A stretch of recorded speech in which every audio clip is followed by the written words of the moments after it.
Hello everyone, welcome to my YouTube channel. My name is Adam Dunlap, and this is a new series that I've tentatively titled Through an Actor's Eyes. I've been an actor since 2014, and in that journey of learning the craft and studying and going to classes and being on set, I guess I'm credible in my friends and family as being the actor in the family, or one of them. We have a couple. And my friends and family often ask me what I think of acting performances, of certain shows, of certain films, and often I give my take. And they seem to be really interested in the vision that an actor has, because once you study something from a perspective, you start to understand it at a deeper level. And I thought, maybe I could make a YouTube channel on that, and non-actors would be interested in learning more about acting and learning about the actor's perspective. So here I am with the first episode. Today I want to look at my favorite scene with my favorite actor from a great film called Désirée. It's a 1954 film starring Marlon Brando and Simmons. I first saw this film about 4 years ago in 2019, and I tweeted about it. I said this: Désirée, an extremely enjoyable film from an acting perspective. Brando has you mesmerized throughout, holding your breath, wondering what he will do next. Gene Simmons was also wonderful. Now, I don't have any friends, any acting friends who have actually seen this film. I guess the 50s are too old for most of them, but I've seen just about every Brando film there is, and I own most of them. So this is definitely one of my top ones. Great character performance. A few tidbits about the film that you may find interesting. The budget for the film was $2.72 million. It made $9 million in the box office. That's equivalent to about a $30 million budget and about $100 million in box office sales in 2023. The film was nominated for 2 Academy Awards, Best Art Direction Color and Best Costume Design. It did not win either. The drama surrounding Brando, as was typical with him, is probably one of the most interesting things about the film. He was originally slated to be in the film The Egyptian, and a week before shooting, he backed out, and Fox sued him for $2 million, about $22 million in today's money. They resolved the lawsuit when Brando agreed to make Désirée, who was set to be directed by, I think it was the same director. Gotta check my facts on that. Anyway, that's how he got involved with this film. So, why don't we get to it? Let me say one more thing. Brando was not nominated for an Oscar for Best Actor for this film, but I suspect it was only because the film was released in 1954. In 1954, the film On the Waterfront came out, which Brando was nominated for Best Actor. And there's a rule at the Oscars: you cannot be nominated in the same category more than once in the same year. So, by nature of having 2 films come out in the same year, he could only get 1 nomination, and he got it for On the Waterfront. So, had this film Désirée been released in 1955, I suspect he would have been nominated for Best Actor, but who's to say? In any case, he's quite good, as Sir Laurence Olivier says in the quote you can see at the bottom of the screen. I'm going to let this scene play, and then we'll reconvene after and talk about it. Enjoy. You see, I want my family to be well settled. Joseph will be the first. The others will have to wait until after my Italian victories. And you think you can make people do just as you wish? That life will come out just as you plan it? Have you ever heard of destiny, Désirée? Désirée, desired one. It's a beautiful name. It becomes you. I will probably kiss you before very long. And not for your dowry.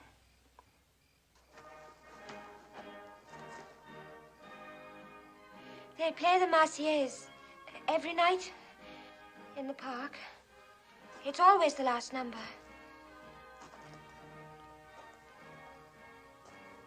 Today that song is played throughout France. Tomorrow it will be played throughout Europe. A ragged army marching on wooden shoes. And you do not believe in destiny. No one knows what's ahead. Strange most people say that. I know what's ahead. I'm one of the men who make history. Love. When I'm afraid, I always try to laugh.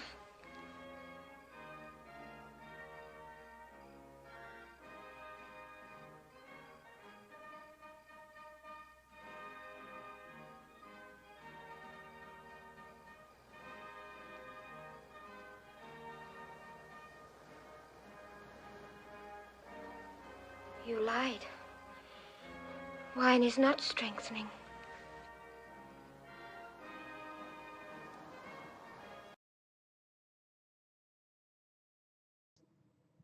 Awesome. Wonderful scene. I hope you enjoyed it. But maybe you didn't. Either way, here's what I want to do. Before I give my commentary on it from an actor's perspective, why don't you pause this video, leave a comment below. Let me know, did you like the scene? Why or why not? What stood out to you? Any other comments or ideas you have? I'd love to hear your thoughts and respond and have a conversation about it. All right, let's go back to the scene. I'm going to tell you my thoughts.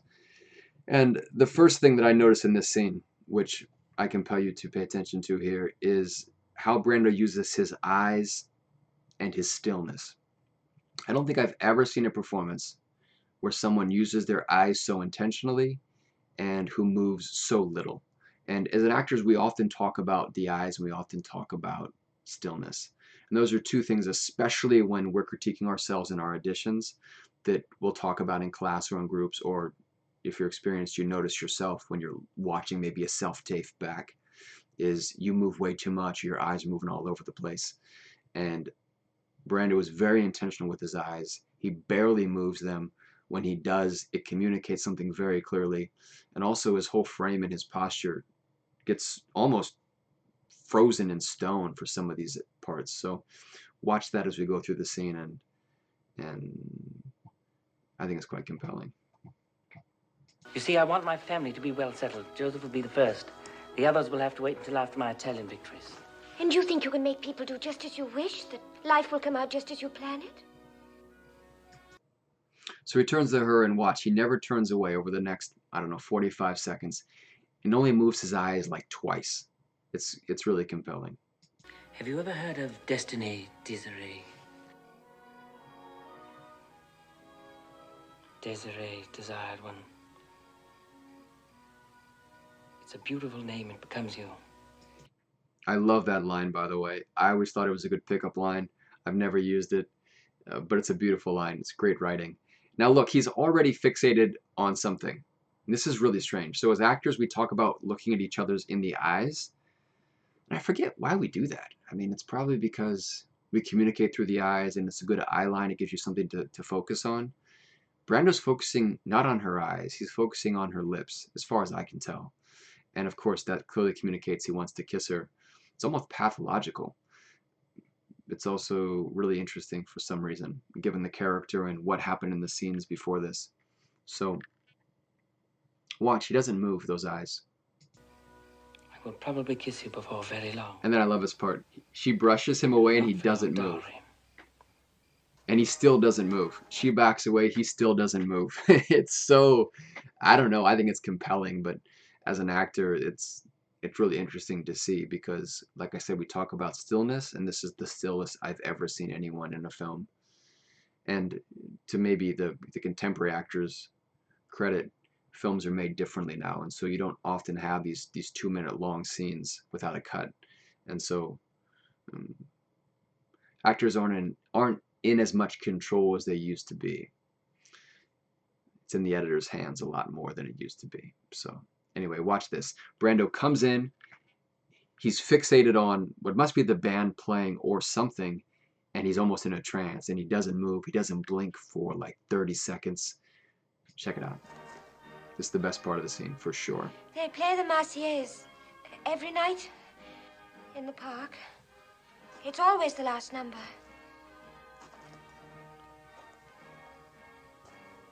Today that song is played throughout France. Tomorrow it will be played throughout Europe.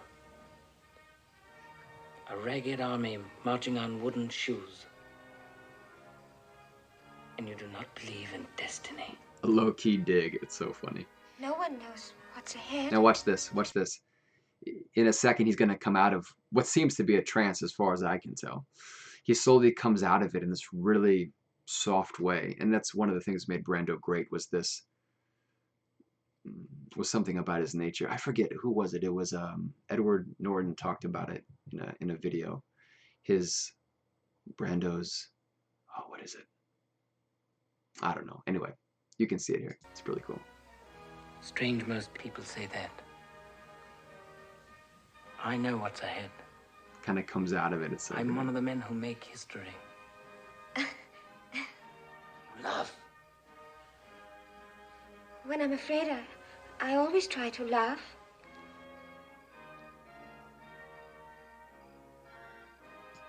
And then he kisses her. The kiss doesn't interest me. There's nothing special about that. It's kind of just like a 1950s kiss, which are different from the 2020 kisses in movies. If you ever watch old films, like they kissed differently back then. It's really weird. Anyway, so there's two more things that I think are really interesting from an acting perspective about this scene, and it's the last two of the last lines he had. The first line is this one. I'm going to play it for you and then stop it. No one knows what's ahead. Strange most people say that. I know what's ahead. So this line is strange, most people say that. And the first time I watched this film, I didn't understand what he said.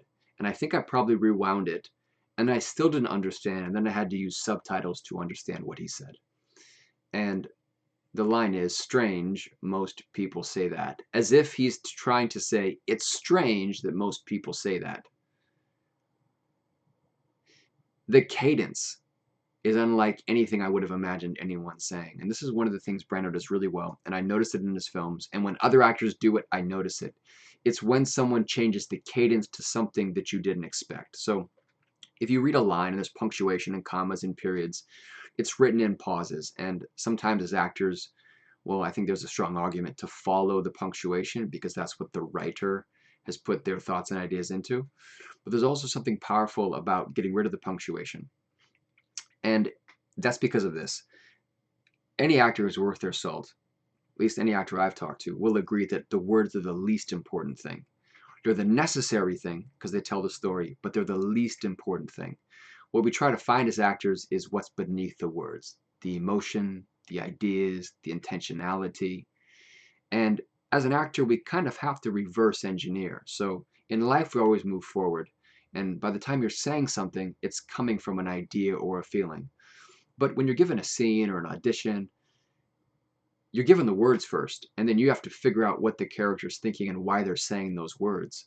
And for some reason, most things that actors say make sense, and maybe that's how it should be. But Brando had this way of getting under the words and changing the cadence, and it's fascinating. I'm going to give you one idea that you can try at home if you want to experiment and do an acting exercise that I've done in class many times. What you do is you take words and you try to say them in a new way. So the hardest version of this that I've experienced is taking a nursery rhyme. Go print out your favorite nursery rhyme. Mary had a little lamb, Humpty Dumpty, Jack be nimble, whatever it may be. Print it out, read it, and you'll read it with the cadence of that nursery rhyme that you've grew up listening to. Mary had a little lamb, little lamb, little lamb. I can't sing, but anyway, it's something like that.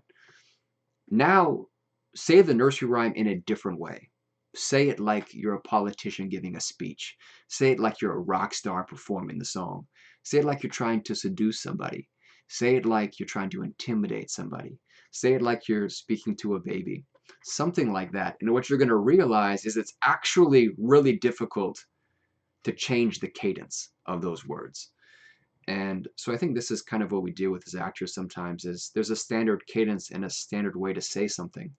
And what's interesting is when someone does it differently. And this speaks to emphasis and other elements that we'll talk about some other time. But Brando gets under the words and has a really unique cadence.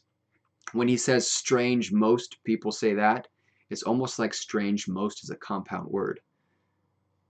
And that's like, who would have thought of that? And I don't know if Brando intended that or if it came out of this trance-like state, but it's powerful. And I really noticed that when he did it. I'll play it one more time, and then the last thing that's interesting to me is the you laugh line. Head? Strange most people say that. I know what's ahead. I'm one of the men who make history. Love. When I'm afraid, I always try to laugh. I don't know why I like that line. There's nothing to do with acting, really. It's restrained. It's he likes her, but he's angry at her. You know, there's just so much. Seems like there's so much going on in that line, which I'm sure whether or not you're an actor, you felt as well. So, the thing about acting sometimes is that us actors we bring the technical side and the craft side to viewing something, but we're not necessarily any better at analyzing acting. And I say that like I believe that because acting is this reflection of life. And so it's one of the few mediums where I think non-professionals actually have a say. So for example, if I go into a hospital and tell a doctor he's not doing his surgery right, I'm not in a place to say that. If I go and watch an ice skater dance, I don't really know what are the twizzles good, are the spins good, did they land the jump on the right edge? I don't know. I'm not an expert in that. Acting is that one thing where you don't have to be an expert at, and you can still have an opinion that's viable because number one, you're a customer because you're watching, you're entertaining, you're consuming the media, and number two, because acting is meant to imitate or mimic or reflect or represent life, and so you live life every day, talking to people, seeing people, interacting with people, judging people, trying to interpret their intentions, and so you're a highly tuned machine at recognizing good and bad acting. Because if you believe it, well, all right, it's good acting. And if you don't believe it, then it's not good acting. So I think it's fun to have acting conversations with non-actors. It's one of the few disciplines, professions that I think you can because there's so much overlap in perception. So that's that. Those are my thoughts. If you have any other thoughts, if I've spurred any other ideas, please write them in the comments below. I'd love to read your thoughts. I read everyone and respond to everyone. That's the episode today. I got some famous scenes coming up. This scene you probably hadn't seen before, but I have some famous scenes coming up that everybody knows that I want to talk about. It'll be super fun. So if you made it this far, subscribe to the channel, and we'll see you next time.